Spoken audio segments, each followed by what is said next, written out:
ఆంధ్రప్రదేశ్ రాష్ట్రంలో ఎన్నికల వేడి రోజురోజుకి రాజుకుంటున్నటువంటి సందర్భంలో మేము గడిచిన ఒక 2-3 వారాల నుంచి అనేక జిల్లాల యొక్క ఉమ్మడి జిల్లాల యొక్క అభ్యర్థుల్ని మేము డిక్లేర్ చేస్తూ వస్తున్నాం.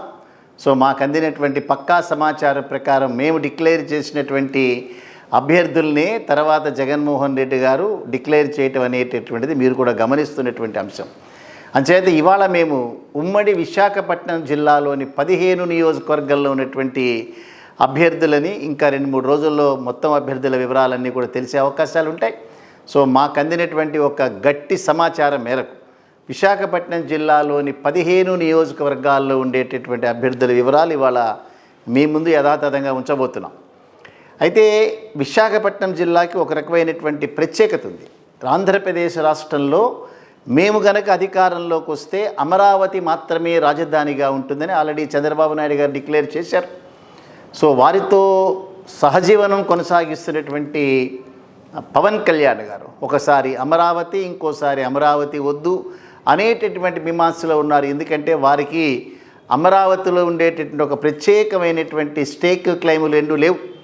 వెరాస్ చంద్రబాబు నాయుడు గారికి ఖచ్చితంగా అమరావతి ప్రాంతంలో రాజధాని ఉండటం అనేటటువంటిది వారికి వారి సామాజిక వర్గానికి కూడా చాలా అత్యవసరమైనటువంటి చాలా అవసరమైనటువంటి రాజధానిగా తప్పనిసరిగా ప్రజలందరికీ కూడా తెలుసు. సో ఆ నేపథ్యంలో అక్కడ ఎట్టి పరిస్థితుల్లో రాజధాని ఉండటానికి లేదు. రాజధానిలో 1,00,000 కోట్ల రూపాయలు పెట్టడానికి ప్రభుత్వం దగ్గర డబ్బు లేదు. అందుకని తప్పనిసరిగా హైదరాబాద్ తెలంగాణ రాష్ట్రం విడిపోయేటటువంటి సమయంలో హైదరాబాద్ రాజధానిగా ఏదైతే ఎమోషనల్గా ఆంధ్ర రాష్ట్ర ప్రజలందరూ కూడా ఫీల్ అయినారో హైదరాబాద్ నుంచి మమ్మల్ని వెళ్ళగొట్టారనేటటువంటిది.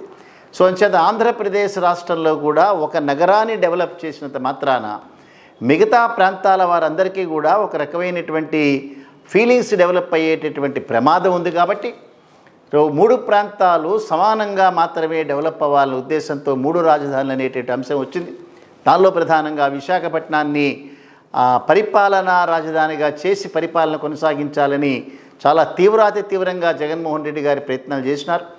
సో చంద్రబాబు నాయుడు గారికి ఉండే వ్యవస్థల్ని మేనేజ్ చేసేటటువంటి వారి యొక్క పూర్తి ఆధిపత్యం ఏదైతే ఉందో గడిచినటువంటి 2 సంవత్సరాల కాలం నుంచి కూడా ప్రత్యక్షంగా వారి యొక్క కెపాసిటీ మేరకు మేనేజ్ చేస్తూ వస్తూనే ఉన్నారు.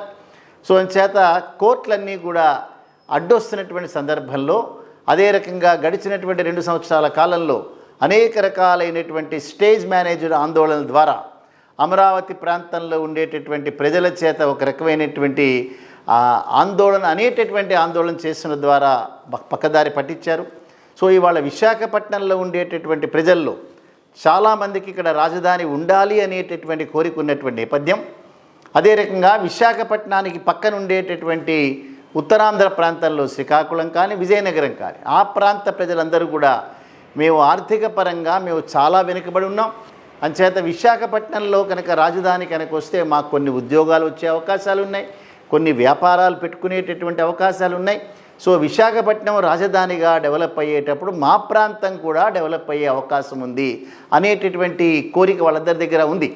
సో ఇవాళ విశాఖపట్నంలో మేము డిక్లేర్ చేసేటటువంటి 15 నియోజకవర్గాల అభ్యర్థులు వారి యొక్క గెలుపు అనేటటువంటిది ఆ ప్రాంతంలో ఉండేటటువంటి ప్రజల మనోభావాలకు మీద ఆధారపడి మాత్రమే ఉంటాయి. తప్పనిసరిగా చంద్రబాబు నాయుడు గారు ఎప్పుడైతే మేము విశాఖపట్నానికి ఎట్టి పరిస్థితుల్లో మేము రాజధానిగా ఉంచే ప్రశ్న లేదని చెప్పినారో, సో విశాఖపట్నానికి జిల్లాకు సంబంధించిన 15 నియోజకవర్గాల ప్రజల ముందు చంద్రబాబు నాయుడు గారు ఛాలెంజ్ విసిరారు.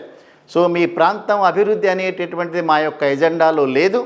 సో మా యొక్క ఎజెండాలో కృష్ణా జిల్లా, గుంటూరు జిల్లా తదితర ప్రాంతాల్లో ఉండేటటువంటి వ్యక్తుల ప్రయోజనాలే ముఖ్యమని చెప్పిన తర్వాత కూడా 15 నియోజకవర్గాల్లో ఉండేటటువంటి ప్రజలు ఏ రకంగా రియాక్ట్ అవుతారనేది మనం 2024 మేలో చూసేటటువంటి అవకాశం ఉన్నది.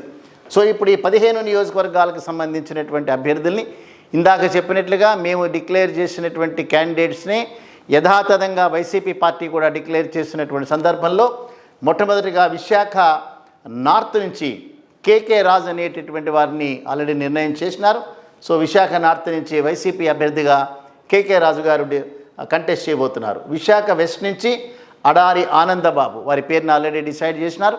సో అడారి ఆనందబాబు అనేటటువంటిది వీరు గౌర కులానికి సంబంధించినటువంటి వ్యక్తి, చాలా స్ట్రాంగ్గా అక్కడ ఉన్నటువంటి గౌర కులానికి సంబంధించినటువంటి అనేక మంది ప్రజలు ఆ సామాజిక వర్గానికే సంబంధించిన వ్యక్తులు కాబట్టి వారిని రిప్రజెంట్ చేస్తున్నటువంటి వ్యక్తిగా విశాఖ వెస్ట్ నియోజకవర్గం నుంచి అడారి ఆనందబాబు గారు కంటెస్ట్ చేస్తున్నారు. విశాఖ ఈస్ట్ నియోజకవర్గం నుంచి ఎంబీవి సత్యనారాయణ గారు, వీరు ఆల్రెడీ ఇప్పుడు ప్రజెంట్ ఎంపీగా విశాఖపట్నం పార్లమెంట్ సభ్యులుగా ఉన్నారు. వారు విశాఖ ఈస్ట్ నుంచి కంటెస్ట్ చేయబోతున్నారు. విశాఖ సౌత్ నుంచి ప్రస్తుతం ఎమ్మెల్యేగా ఉండేటటువంటి వాసుపల్లి గణేష్ కుమార్, మత్స్యకార వర్గానికి సంబంధించినటువంటి వ్యక్తి. సో ఆ ప్రాంతాల్లో మత్స్యకారులకు చాలా అత్యధికంగా ఓట్లు ఉన్నటువంటి సందర్భంలో సో విశాఖ సౌత్ నుంచి వాసుపల్లి గణేష్ కుమార్ గారు కంటెస్ట్ చేస్తున్నారు. భీమిలి నియోజకవర్గం నుంచి అవంతి శ్రీనివాస్ గారు, వీరు ఆల్రెడీ కాపు సామాజిక వర్గానికి సంబంధించినటువంటి వ్యక్తి, ఆల్రెడీ ఒక మంత్రిగా చేసినటువంటి అనుభవం ఉంది. సో చాలా అత్యంత సీనియర్ నాయకుడు. సో భీమిలి నియోజకవర్గం నుంచి మళ్ళీ తిరిగి అవంతి శ్రీనివాస్ గారే కంటెస్ట్ చేయబోతున్నారు. పాయకరావుపేట నియోజకవర్గం నుంచి కంబాల జోగులు గారు, వారిని ఆల్రెడీ డిక్లేర్ చేసినారు. సో కంబాల జోగులు గారు కంటెస్ట్ చేస్తున్నారు. నర్సీపట్నం నియోజకవర్గం నుంచి తెలుగుదేశం పార్టీగా అయ్యన్న పాత్రుడు కానీ వారి యొక్క కొడుకు కానీ కంటెస్ట్ చేసేటటువంటి సందర్భంలో నర్సీపట్నం నుంచి దర్శకుడు పూరి గారి తమ్ముడైనటువంటి ఉమాశంకర్ గణేష్ అనేటటువంటి ప్రజెంట్ ఎమ్మెల్యే ఉన్నారు. వారిని మళ్ళీ తిరిగి కంటెస్ట్ చేయడానికి కంటిన్యూ చేస్తున్నారు. చోడవరం నియోజకవర్గం నుంచి కరణం ధర్మశ్రీ గారిని మార్చాలి అనేటటువంటిది తీవ్రంగా వైసీపీ పార్టీ ప్రయత్నం చేస్తున్నటువంటి సందర్భంలో సరైనటువంటి అభ్యర్థి దొరకనటువంటి నేపథ్యంలో కరణం ధర్మశ్రీ గారిని మళ్ళీ తిరిగి నిలబెట్టాలనేటటువంటి ఆలోచన ఉంది. ఒక మంచి అభ్యర్థి కోసం మాత్రం వారి యొక్క తీవ్రమైన ప్రయత్నం చేస్తున్నారు. సో చోడవరం నియోజకవర్గం ఎట్ ప్రజెంట్ కరణం ధర్మశ్రీ గారిని కంటెస్ట్ చేయనట్టుగా ఉంది. యలమంచిల నియోజకవర్గం నుంచి ప్రస్తుతం ఉన్నటువంటి కన్నబాబు రాజు గారిని కంటిన్యూ చేయాలనుంది. కానీ ఒక ఆల్టర్నేటివ్గా మాత్రం బొడ్డేటి ప్రసాద్ అనేటటువంటి వ్యక్తి, వారు ప్రస్తుతం గవర కార్పొరేషన్కి చైర్మన్గా ఉన్నారు. సో వారిని ఇక్కడ ఉన్నటువంటి సామాజిక సమీకరణాల దృష్ట్యా వారిని డిసైడ్ చేసినారు. సో ఇద్దరిలో ఎవరో ఒకరిని ఒక రోజులో వారి యొక్క క్యాండిడేట్ని డిక్లేర్ చేసే సందర్భంలో ఇద్దరికి అవకాశం ఉన్నటువంటిది. మాడుగుల నియోజకవర్గం నుంచి బూడి ముత్యాల నాయుడు గారు, వారిని ప్రస్తుతం ఉప ముఖ్యమంత్రిగా ఉన్నారు, వారిని తిరిగి కంటిన్యూ చేయబోతున్నారు. అనకాపల్లి నియోజకవర్గం నుంచి మలసాల భరత్ కుమార్, వారిని అక్కడ అభ్యర్థిగా వైసీపీ అభ్యర్థిగా నిలబెడుతున్నారు. అదే రకంగా గాజువాక నియోజకవర్గం నుంచి వరికూటి రామచంద్రరావు, వారు వైసీపీ అభ్యర్థిగా కంటెస్ట్ చేయబోతున్నారు. పెందుర్తి నియోజకవర్గం నుంచి ప్రస్తుతం అనకాపల్లి శాసనసభ్యుడిగా ఉన్నారు గుడివాడ అమర్నాథ్, వారు ఐటీ శాఖ మంత్రిగా కూడా ఉన్నారు. కాపు సామాజిక వర్గానికి సంబంధించినటువంటి చాలా అత్యంత ఉత్సాహవంతమైనటువంటి యువకుడు. సో వైసీపీ పార్టీకి ఇది చాలా ప్రధానమైనటువంటి వ్యక్తి. వారు అనకాపల్లి నియోజకవర్గం నుంచి పెందుర్తి నియోజకవర్గం నుంచి కంటెస్ట్ చేయడానికి పార్టీ డిసైడ్ చేసింది. పాడేరు నియోజకవర్గం నుంచి మత్స్యరాస విశ్వేశ్వరరాజు, వారు కంటెస్ట్ చేస్తున్నారు. అరకు నియోజకవర్గం నుంచి గొడ్డేటి మాధవి. ఈ 15 మంది అభ్యర్థులు కూడా వారి యొక్క అదృష్టాన్ని ఇంకో 2-3 నెలల కాలంలో పరీక్షించుకోబోతున్నారు.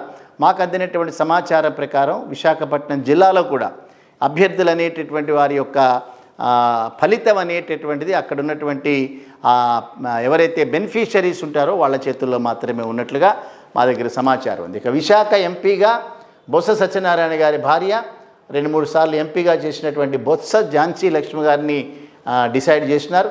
అదే రకంగా అరకు ఎంపీగా కొట్టగొల్లి భాగ్యలక్ష్మి, వారు వైసీపీ తరఫున కంటెస్ట్ చేయబోతున్నారు. అనకాపల్లి పార్లమెంటు సభ్యురాలుగా పిల్లా రమాకుమారి అనేటటువంటి వారిని డిసైడ్ చేశారు. సో రేపు విశాఖపట్నం, ఉమ్మడి విశాఖపట్నం జిల్లా నుంచి 15 శాసనసభ నియోజకవర్గాలు, అదే రకంగా 3 పార్లమెంటు సభ్యుల యొక్క వివరాలన్నీ కూడా యథాతథంగా ఇచ్చాం. సో వీరే రేపు ప్రొద్దున్న వైసీపీ తరఫున విజయదుందుభి మోగిస్తారా లేదా అనేది మనం చూడాల్సినటువంటి అంశం.